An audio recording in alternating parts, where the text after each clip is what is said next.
Prends la baume. Apporte-la ici.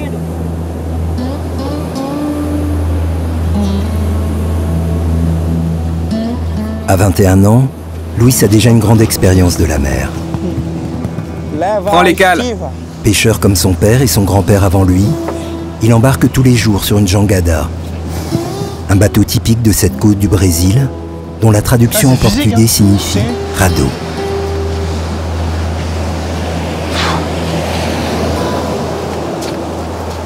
Mesurant au maximum 5 mètres, elle peut embarquer jusqu'à 4 personnes pendant plusieurs jours. Le bateau le plus adapté pour ici, c'est la jangada. C'est vraiment performant. La jangada, c'est ce qu'on fait de mieux. Bonne construction, solide, c'est bien pensé. Mais si ça a été construit avec cette forme, ça a une raison? Oui. Oui. C'est la jangada qui nous assure la meilleure sécurité. On cherche toujours à l'améliorer en la rendant de plus en plus fine pour mieux coller à la mer. Ouais, elle est plus fine. Plus elle est grande, mieux c'est. Comme ça, on peut dormir dedans et on a même un peu d'espace pour bouger. Quand elle a un peu de hauteur, on dort bien, c'est tranquille. Souvent, quand on va dormir, il en reste un sur le pont. Alors je lui dis « Ciao, je vais me coucher » et hop, je ronde comme ça. J'aurais tout vu dans ma petite vie. Tu vois, je rentre par ici. J'enlève le chapeau. Parce que je crois que le chapeau, ça rentre pas. La seule chose qui dérange, c'est le chapeau. Ah ouais. Ah ouais, mais t'as le plafond, il est sur le nez comme ça.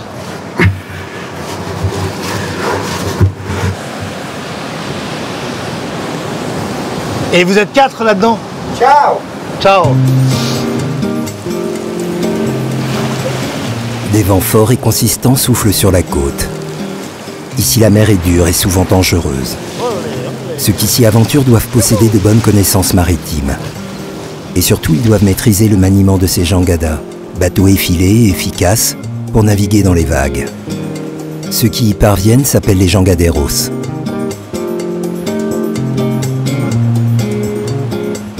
Ils vivent dans la partie nord-est du Brésil. Luis habite à Canto Verde, un petit village de 1000 habitants qui rassemble une importante communauté de ces pêcheurs.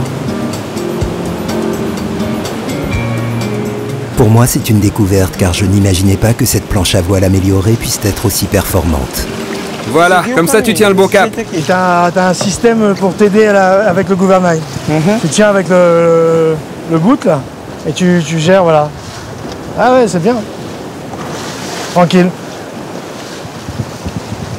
Et là, ouais, j'essaie de voir parce que j'ai pas de direction là. Attends, je regarde un petit peu, je découvre. Hein. Je découvre, ouais. Parce que là, je vais vers le grand large, je vais vers l'Afrique. Et avec cette jangade, tu peux aller loin, tu peux vraiment aller tout au bout là-bas? Oui, elle va loin, vraiment très loin des côtes. En fait, la jangada va jusqu'où le pêcheur aura le courage d'aller. Ça peut être 15, 16 km, même 20. Ah d'accord, c'est loin.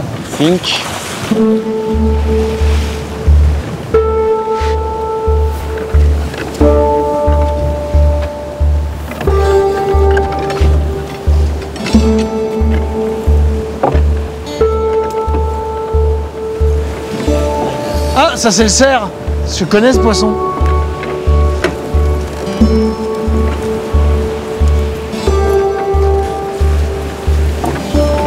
Oh, un Bernard l'ermite.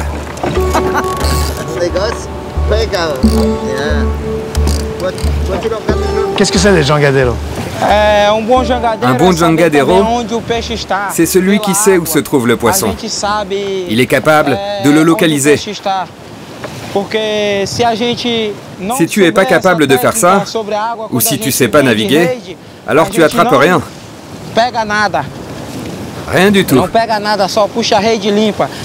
Il faut connaître la mer, reconnaître les taches à la surface. Comme ça, tu sais où lancer les filets. Et quand tu sais ça, tu es un bon jangadeiro. Bon ben, c'est une super pêche là. Ouais, ça va. C'est fini là? C'est fini? Oui. Ah super. Ouais, c'est une aventure.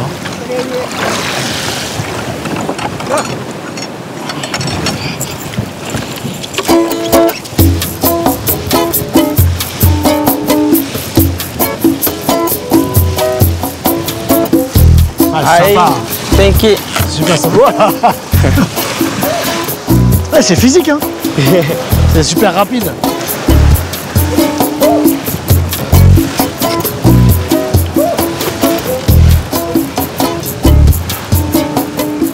Maintenant, il faut que tu arroses les voiles. Pourquoi je dois faire comme ça? Pourquoi je dois mettre de l'eau sur la voile? C'est pour que la jangada soit plus rapide. Si la voile est mouillée, elle prend mieux le vent. Si elle est sèche, elle est trop légère et elle flotte. L'eau lui apporte de la résistance. Quand elle est mouillée, le vent prend plus. Il prend plus dans la voile. Ça, c'est vraiment une... Pour moi, c'est une nouveauté. Hein. Alors, on va essayer.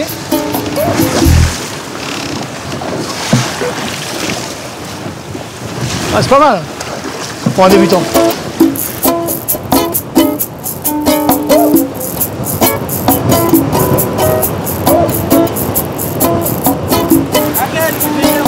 Bon, ben on va reprendre le travail de mule. Allez, c'est parti. Ah, ça monte hein, en même temps. Hein. Ça monte 2 mètres par 2 mètres. Il n'y a pas d'autre système pour monter les bateaux? Non, c'est la manière la plus simple. C'est sûr que c'est très traditionnel, mais on ne veut pas changer de méthode. Si on utilise un tracteur, on dépense de l'huile, de l'essence. Et du coup, ça nous coûte beaucoup d'argent. C'est la meilleure manière de remonter les bateaux. Nous, les jangaleros, on n'a rien trouvé de mieux. Toujours à la main. Tout à la main, avec notre force. La seule énergie, c'est celle des bras. Ouais.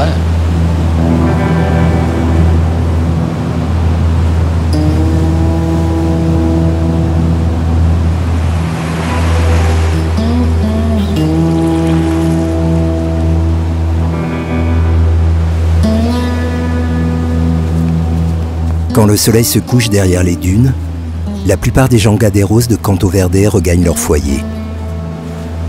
Ils rapportent à leur famille le poisson qu'ils ont pêché.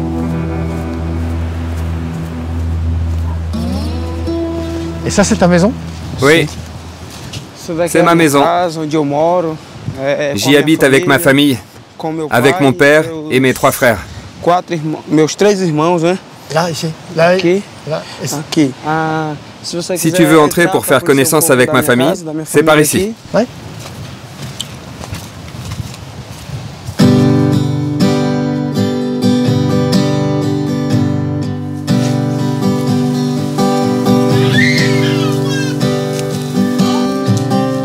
Adriana, la mère de Luis, a la responsabilité de la maison. Ivan, son père âgé de 52 ans, est un pêcheur réputé. C'est un commandant, un maître, comme on surnomme ici ceux qui sont capables de mener des équipages pendant plusieurs jours lors des campagnes de pêche. Elle aime bien le poisson. Hein. Café. Moi, je vais pas dormir avec ça. Il nous faut dormir.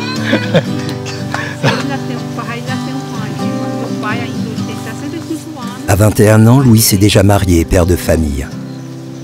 Il partage la maison de ses parents avec femme et enfants, espérant un jour pouvoir prendre son indépendance.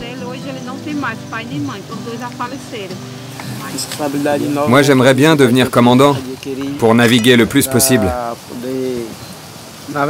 Mais il faut que j'ai assez de connaissances, d'expérience pour obtenir la confiance de ceux avec qui je navigue.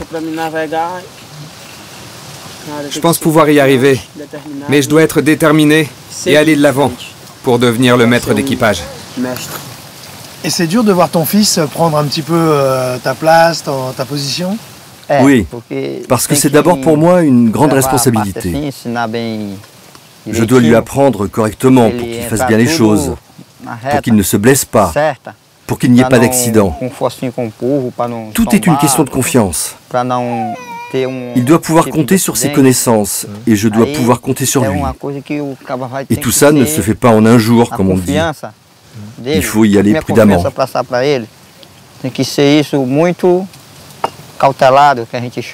Tiens, un exemple. Quand on navigue le soir et qu'il n'y a pas de GPS, je dois lui apprendre à lire la position des planètes. Alors la nuit, on les regarde ensemble pour savoir quand embarquer et quelle direction prendre. Si je ne partage pas bien mes connaissances avec lui, tout mon savoir sur le positionnement des planètes, sur les cycles de leur lumière, alors les conséquences pour lui et pour son équipage peuvent être graves. S'il ne sait pas se repérer, c'est facile pour lui de se perdre en mer, et ce peut être très dangereux.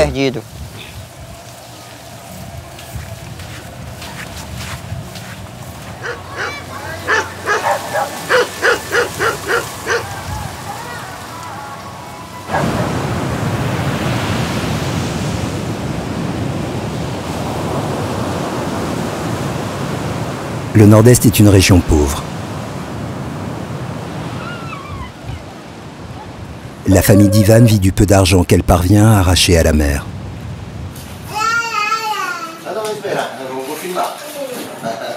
Les trophées gagnés lors des régates sont bien souvent les seules décorations dans les maisons. Ils s'exposent aux yeux de tous pour que chacun mesure d'un coup d'œil la valeur du marin qui vit dans ces lieux.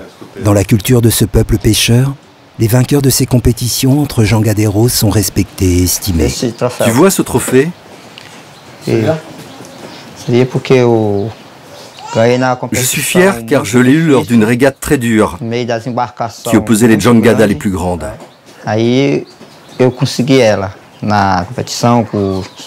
été vraiment difficile pour moi de gagner cette course car il faut avoir beaucoup d'habileté et de connaissances. En plus, il faut faire attention de ne pas se faire mal, ne pas cogner. En fait, il faut être un bon commandant pour gagner ces compétitions. Et Louis, c'est une compétition. Il est prêt, il a la même niaque que toi. On est du même sang. Il a la même volonté que moi. Il veut gagner, être célébré par ses amis, tout comme moi. Je lui ai transmis cette passion très forte. Je l'ai entraîné pour qu'il ait envie de gagner, de remporter les courses. Je partage avec lui cette passion de la victoire qui est très présente dans notre famille, même pour les choses quotidiennes. Alors, quand on participe à des compétitions, on sait que les autres vont regarder, que nos amis vont venir de loin, qu'il va y avoir plein de gens pour nous supporter et être fiers de nous. On ne peut pas les décevoir.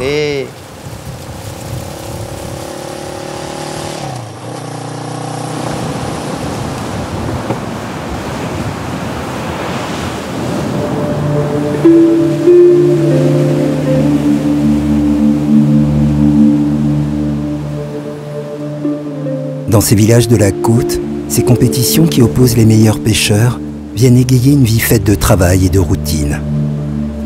Quand une épreuve approche, les filets des pêcheurs restent sur le sable et chaque famille se prépare pour la régate.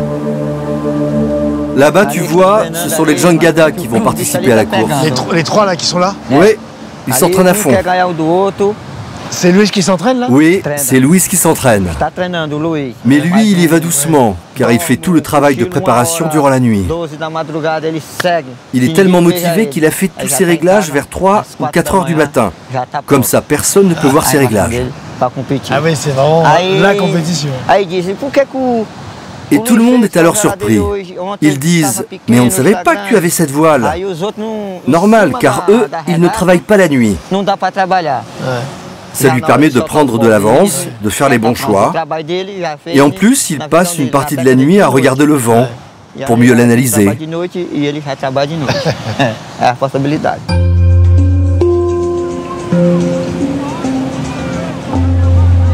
Peu à peu, bateaux et équipages qui jusque-là s'entraînaient se rassemblent sur la plage en vue de la régate qui va bientôt commencer.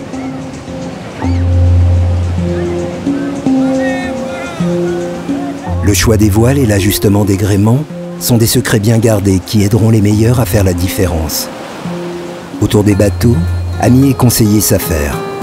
C'est pas assez stable. Chaque famille a son champion et chacun espère qu'il va l'emporter. Pour Louis, la pression est considérable et son humeur s'en ressent. Ça doit être mieux fixé. Vous voyez là, c'est même pas droit.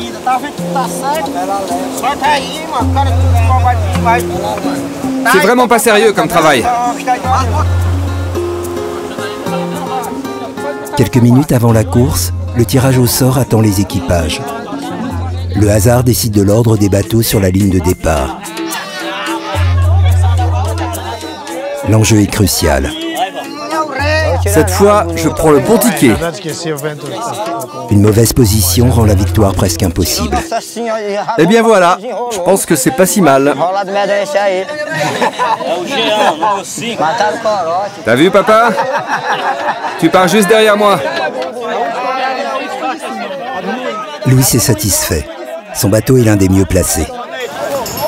Pour Ivan, en revanche, le sort a été moins favorable. D'autant qu'il m'a proposé de venir avec lui.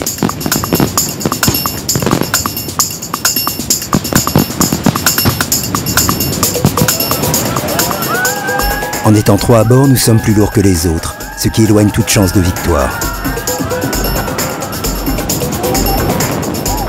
Dès le départ, le bateau de Louis se positionne de manière favorable.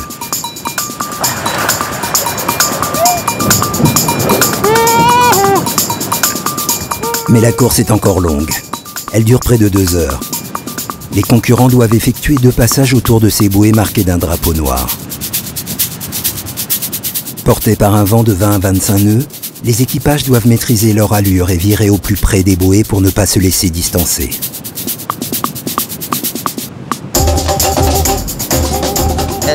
Louis est très stressé par cette régate. Il sait que je suis, moi son père, l'un des meilleurs champions parmi les Jangaderos. Et il veut être meilleur que moi. Il veut me montrer qu'il mérite de devenir un commandant parce qu'il est sportif et qu'il fait les bons choix. Il ne veut pas échouer. Malgré son bon départ, Louis commet une erreur. Lors du dernier tour, il vire trop loin de cette bouée. Il se fait rattraper puis dépasser par un adversaire. Désormais, une 50aine de mètres le séparent du leader.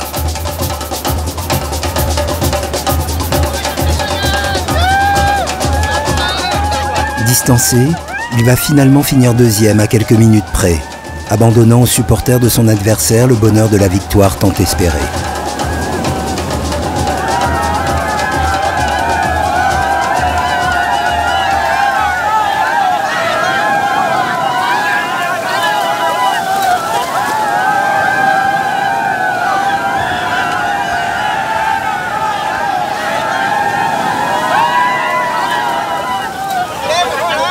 T'as fait n'importe quoi. T'es passé beaucoup trop large sur la bouée et tu t'es fait doubler. T'aurais dû la prendre bien plus serrée. T'as tourné beaucoup trop tard.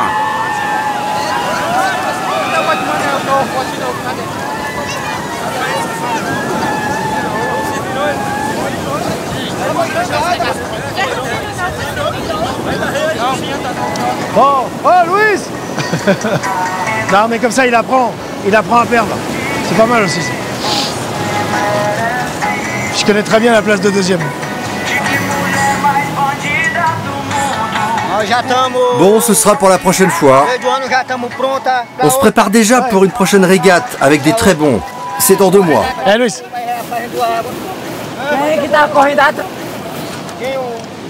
Félicitations. 2e. Félicitations. Je suis content. Ouais, félicitations. Ouais, content. Ça te donne un challenge à être premier. Si t'avais gagné, tu t'ennuierais. Je suis content parce que mon bateau était plus petit que les autres.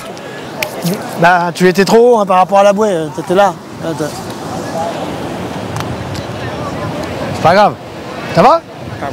Ça va? Et toi, t'as fait combien? Ah, moi j'ai gagné que j'ai fermé la marche. Bah moi je suis arrivé devant toi.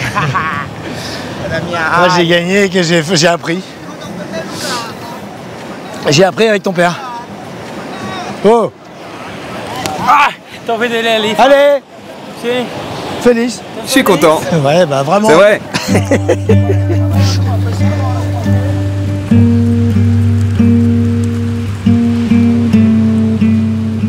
La 2e place est amère pour celui qui se rêvait champion comme son père. Mais il sait aussi qu'à 21 ans, l'avenir lui tend les bras. Louis est l'un des meilleurs marins du village, sans doute aussi l'un des prochains maîtres. Il aura d'autres occasions de montrer à tous ses qualités.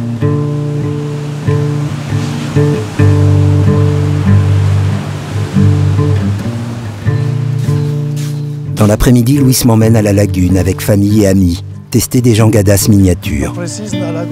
Contrairement à ce que je pensais, ce ne sont pas seulement des jouets. En quoi naviguer sur les petites jangadas, ça vous sert pour aller sur les plus grandes après? Avec ces modèles réduits, on acquiert la base.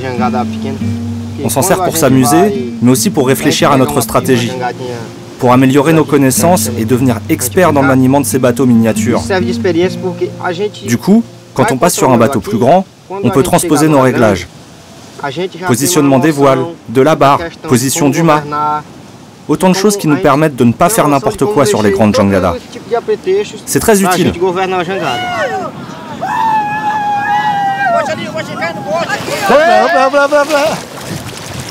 Il faut suivre. Quand je fais pof, vous partez.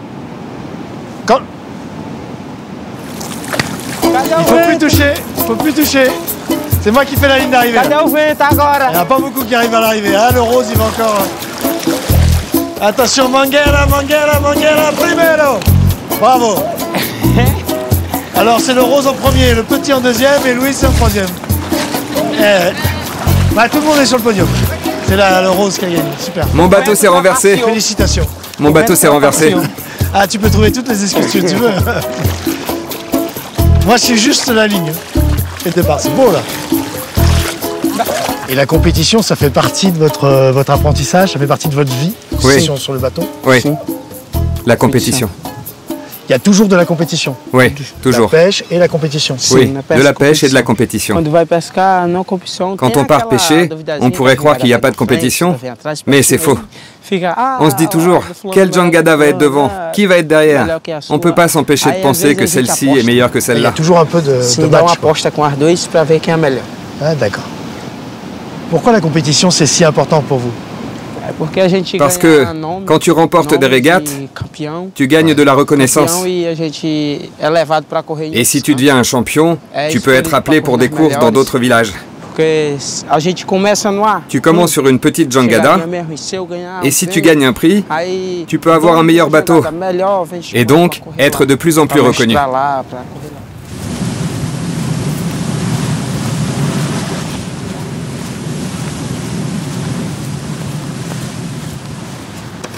Sur la plage, Ivan prépare le repas du soir.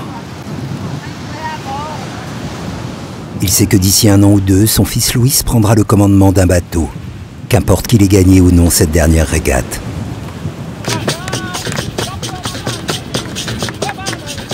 Un peu à l'écart, un groupe de musiciens répète ses enchaînements de capoeira, le célèbre art martial brésilien.